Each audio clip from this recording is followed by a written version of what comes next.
Listen closely, because this is not just a story. It's the silent battle of someone who looked strong on the outside, but was breaking every single day inside. He smiled for the world. He laughed with his friends, but in the quiet corners of his heart, he was already lost. Every morning began the same way. The alarm would ring. He would open his eyes, and for a moment he wished he hadn't. He dragged himself out of bed, walked to the mirror, and forced a smile at his reflection. It looked real enough, but he knew it was fake. "You're fine," he whispered to himself. "Just get through today." That was his mantra. Every single day he brushed his teeth. He showered. He wore neat clothes. From the outside he looked ready to take on the world. But inside his heart felt heavy. His mind felt numb. Walking out of his room felt like walking onto a stage. Because that's what life had become. A performance at work, at college, at family dinners. It didn't matter where he was. He was always surrounded by people, yet completely alone. Friends laughed around him, shared stories, made plans. He joined in, nodded, smiled, even cracked jokes. But every laugh he gave was empty. Every smile was hollow. Sometimes he sat in a room full of friends and still felt like a ghost. No one noticed the silence behind his eyes. No one saw the storm he carried. People thought he was fine. They always did. Because he was good at acting, good at hiding, good at wearing the mask. But inside, the questions never stopped. Why am I like this? Why do I feel empty when I have everything? Why can't I be normal like everyone else? Does anyone even see me? Does anyone even care? These questions were louder than any noise in the world, and the silence of unanswered questions was killing him slowly. On social media, his photos looked perfect. Big smile, hanging out, travels, fun captions, hundreds of likes, dozens of comments. First thought, "You look amazing, bro." But no one saw the truth, because a photo can never capture the loneliness in someone's heart, and his heart was drowning. One night after posting a picture, he stared at the screen. Notification after notification popped up, but the one notification he craved the most never came. No one messaged, "Are you okay?" No one asked, "How are you really?" And that hurt the most, but nights were the hardest. When the world went quiet, his mind grew louder. Lying on his bed, staring at the ceiling, the fan spinning above, the clock ticking away and his heart pounding with thoughts, he checked his phone. Empty. Not a single message. Not a single call. And then the voice inside began, "You don't matter. If you disappeared, nothing would change." No one would even notice, and he believed it. Because every night that voice got stronger. It wasn't just nights. It was the little things too. Sitting at lunch while friends chatted, and realizing no one asked him how he was doing. Sharing a thought, and having people talk over him, as if he wasn't even there. Coming home after a long day, and hearing nothing but silence in his room. These small cuts hurt more than anyone knew, and you might ask, why didn't he talk about it? Why didn't he tell someone? The answer is simple. He was scared of being judged, scared of being called weak, scared of hearing, "It's all in your head. Get over it." So he stayed silent. He smiled. He acted normal. He carried his pain alone, and that silence was the heaviest weight of all. Sometimes the brightest smiles hide the deepest scars. And his scars were invisible to everyone. The days that followed were not easier for Emily. In fact, they were some of the hardest she had ever faced. Every corner of the house reminded her of what she had lost. The coffee mug he used every morning, still sitting on the shelf. The chair by the window where he would read the newspaper, untouched. The echo of his laughter still seemed to linger in the air, and that silence was heavier than any storm. Her heart would ache at the smallest things. A pair of shoes by the door, a jacket hanging on the back of the chair, the smell of his cologne that still clung to the room. These small reminders became enormous weights on her soul, dragging her deeper into grief. Yet even in this darkness, Emily forced herself to keep moving. She would sit at the piano late at night, playing the songs they once shared. Her fingers trembled at first, but soon the notes flowed, carrying her pain into the music. Each melody was a conversation with him, each chord a memory reborn. But the world outside did not stop for her grief. Neighbors passed by with sympathetic smiles. Friends called to check in, their voices full of kindness but also distance. No one could truly understand the storm inside her. At times she felt invisible, like a ghost moving through her own life. It was during one of these long nights, while staring at the ceiling, that Emily began to wonder, what is the meaning of love if it can be taken away so suddenly? She questioned everything she once believed. Was love meant to be a blessing, or was it simply a cruel trick that left you broken in the end? But then a memory came to her, his voice strong and certain, whispering to her on a quiet evening, "No matter what happens, promise me you will keep living. Don't let my absence steal your light." That memory struck her like lightning. She realized he had left her not with emptiness, but with a mission, to keep the love alive, not by clinging to the pain, but by carrying his spirit forward. And so Emily began small steps of healing. She opened his journals, the ones he used to write when he thought no one was looking. Inside, she found words full of dreams, hope, and love for her. He had written about his plans, about the adventures they wanted to take, and about how deeply he believed in her strength. These words became a lifeline. They reminded her that her story was not over. His love had simply become part of her journey. She decided to honor him, not by staying in sorrow, but by doing the things they had once dreamed of. She took walks in the park where they used to go. She smiled at children running by, remembering how he loved to laugh at their innocent joy. She even started painting again, a hobby she had abandoned long ago. Each brushstroke carried both pain and healing, a mixture of loss and love that could not be separated. The nights were still heavy, but slowly Emily felt a spark returning. It was faint, but it was real. A spark that told her she was not lost completely.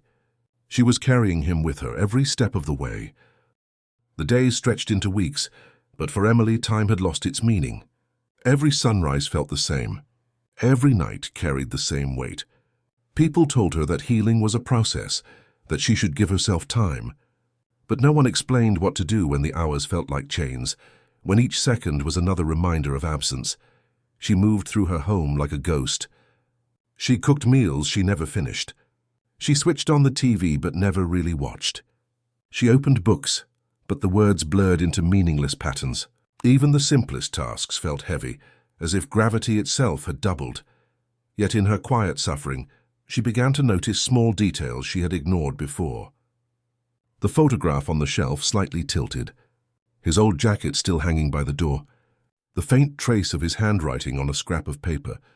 Each one was a dagger and a lifeline at the same time. Painful because it reminded her of what was gone. Precious because it reminded her of what had been real. Sometimes she would hold that jacket, burying her face in its fabric, desperate to inhale whatever scent remained. Other times she sat on the floor with the scrap of paper in her hands, tracing each curve of his letters, as if the ink itself carried his heartbeat. One evening she found herself talking out loud. At first it startled her, her own voice echoing in the quiet room. But soon it became a habit. She spoke to him like he was still there. About her day, about her pain, about the little victories, like managing to eat a full meal or stepping outside without breaking down. She knew he wouldn't answer, but it didn't matter. The act of speaking kept her connected. One night she whispered, "I don't know if you can hear me, but if you can, I hope you know I'm trying. I'm trying to live the life you wanted for me." And in that whisper she felt lighter. Her memories began to take new shapes. They weren't only sharp reminders of loss anymore. Slowly, they became stories she carried with her. She remembered the way he laughed at the smallest things, the way he held her hand in silence when words weren't enough, the way he believed in her when she doubted herself.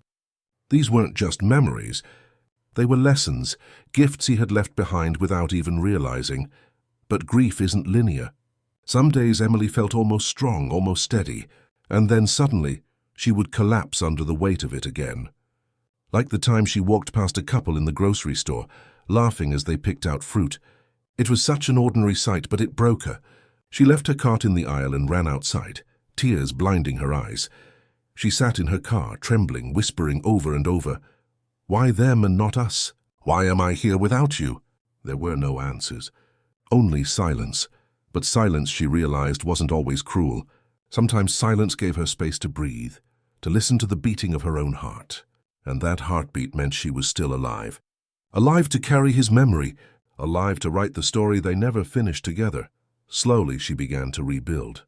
Not by forgetting, because forgetting was impossible. But by allowing herself to live alongside the pain, she joined a small support group, hesitant at first.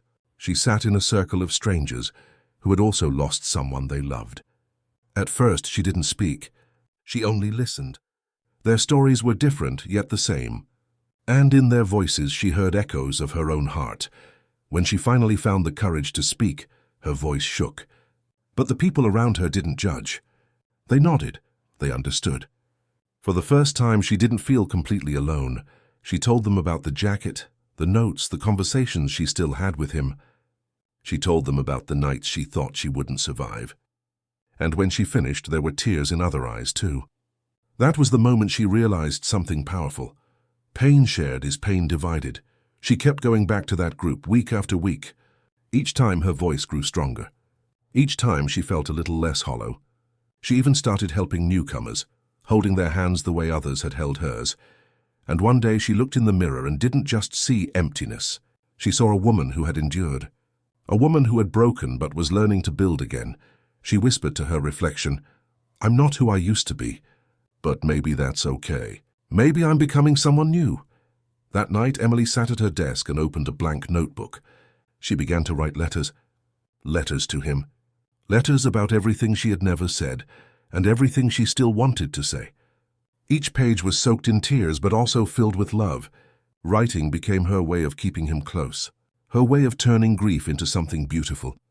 Months later, she returned to the park, to the bench by the fountain. This time she didn't cry. She sat quietly, watching the water flow. She whispered, "I'm learning to live, love. Not without you, but with you in a different way."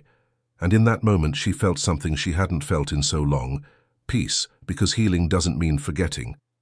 Healing means remembering with less pain and more gratitude. Emily closed her eyes, and for the first time, she smiled without forcing it. The night was quiet, too quiet for a heart that still carried storms. Emily lay awake, staring at the ceiling, the shadows from the streetlight dancing faintly across the walls. She listened to the hum of the refrigerator, the ticking of the clock, the occasional sound of a car passing by outside. All those sounds reminded her that the world was still alive, still moving, even if she often felt left behind. She turned on her side, clutching the pillow close, whispering into the darkness as if the silence could answer, as if the air itself might carry her words to him. She said softly, "I made it through another day. I don't know how, but I did." The tears came quietly, but she didn't fight them anymore. She had learned that holding back only made the pain heavier. Letting them fall was a release, like exhaling a breath she had been holding for too long. The mornings after sleepless nights were always heavy. Her body ached with exhaustion, but she forced herself to move. She brewed coffee, though she never really drank it. She looked out of the window and watched people rushing to work, children running with backpacks, neighbors watering their plants. Life was everywhere, loud and vibrant. And she stood behind the glass, like someone watching a world they were no longer part of. Sometimes she wanted to scream, to ask people how they could laugh when her entire universe had collapsed. But she never screamed. She just stood still, quietly breaking while pretending to be fine. One afternoon she walked to the market, the same streets she had walked countless times before, but now they felt unfamiliar. She passed by the fruit stall, and suddenly a memory hit her. The two of them arguing playfully about whether apples or oranges were better. He always insisted on oranges, while she defended apples with mock seriousness. That day she stood frozen in front of the stall, staring at the fruits until her vision blurred. The vendor asked, "Madam, aapko kya chahiye?" But she couldn't speak. She just shook her head and walked away. Each corner of the city carried fragments of him. Each smell, each sound, each street reminded her of the life that had been stolen from her. That night she wrote another letter in her notebook. Her words spilled out without order, without filter. "You should be here. We should be fighting about fruit again. We should be laughing at silly things. Why aren't you here? Why am I the one left behind?" She pressed the pen so hard against the page that the ink smudged, her tears mixing with the words until they blurred. Yet she kept writing, as if each word was stitching her to him, keeping him alive in the only way she knew how. Weeks turned into months. And slowly, almost invisibly, something inside her began to shift. The pain was still there, sharp and raw, but beneath it was a flicker of strength. She realized she was still breathing, still standing, still moving, not because the grief had gone, but because she had learned to carry it. She thought about the support group she had joined, the strangers who became mirrors of her own pain. She remembered the first time she spoke there, her voice trembling, her body shaking, and how every person in that circle had nodded with understanding. That moment had reminded her that grief was universal, that she was not cursed, not alone. And in that realization, there was comfort. She started walking in the park again, not every day, but enough to notice the seasons changing. The leaves that had been green turned gold, then brown, then fell away. The cycle of life went on, whether she wanted it to or not. She found herself sitting on their old bench again, this time with a small notebook in her hands. She began to write not just to him, but about him.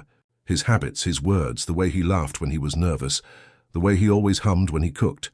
She feared that if she didn't write, she would forget. And forgetting was something she could never allow. Each page became a small resurrection, a way of keeping him alive. One evening, as the sun set in soft shades of orange and pink, Emily whispered to herself, "I think you'd want me to keep living. Not just surviving, but really living." The thought scared her. It felt like betrayal. How could she laugh again? How could she dream again? Wouldn't that mean leaving him behind? But then she remembered his words, the way he always told her, "Promise me you'll never give up on life no matter what happens." At the time, she had laughed and called him dramatic. Now those words returned with a weight she couldn't ignore, so she tried. Small steps at first. She started cooking meals again, real meals, not just toast and coffee. She planted flowers in the small garden outside her home, kneeling in the soil, her hands dirty, her heart strangely light. She joined a painting class, even though she wasn't good at it, because he used to tell her that creating anything, no matter how imperfect, was a celebration of life. And in each of these small acts, she felt him with her, not in the past, but here, guiding her, reminding her that love doesn't end with death. Grief still ambushed her. Like the day she found his old watch in the drawer. She held it in her palm, the metal cold, the hands frozen at the time it had stopped. She clutched it against her chest and sobbed until her body ached.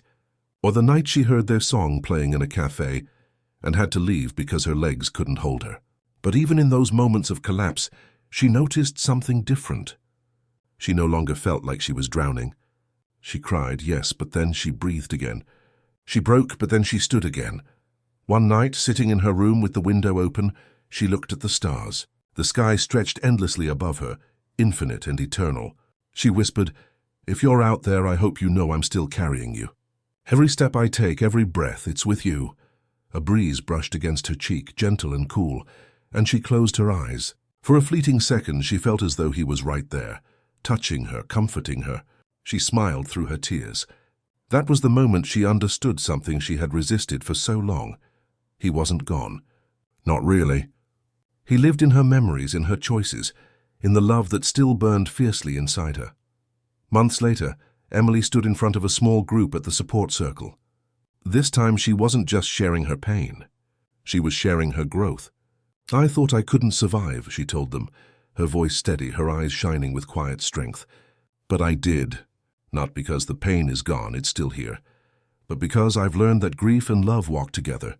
You don't lose one without carrying the other. And maybe that's the point. Maybe love was never meant to leave us." The room was silent, the kind of silence that carried weight, the kind where every word lingers. People nodded, some with tears, some with faint smiles. Emily realized she had become what she once needed, proof that healing was possible. She left that night and walked home slowly. The city lights glowed, the air was cool, and for the first time in a long time she felt alive. Not just existing, not just breathing, but alive. She whispered into the night, "I miss you. I'll always miss you. But I'll keep living because that's what you would want." And somewhere deep inside her heart, in that quiet place where love and grief had fused together, she felt him smile, because in the end, healing wasn't about forgetting. It was about remembering with gentleness instead of agony. It was about carrying the love forward, letting it guide her instead of break her. Emily had lost the person she loved, but she had found herself in the process, and that discovery was not the end of her story. It was the beginning of a new chapter, a chapter written with tears, yes, but also with courage, with hope, with love that refused to die. and as she lay down that night, her heart heavy yet steady, she whispered the words that had become her anchor, her prayer, her promise. I'm still here. I'm still standing. And I will keep going.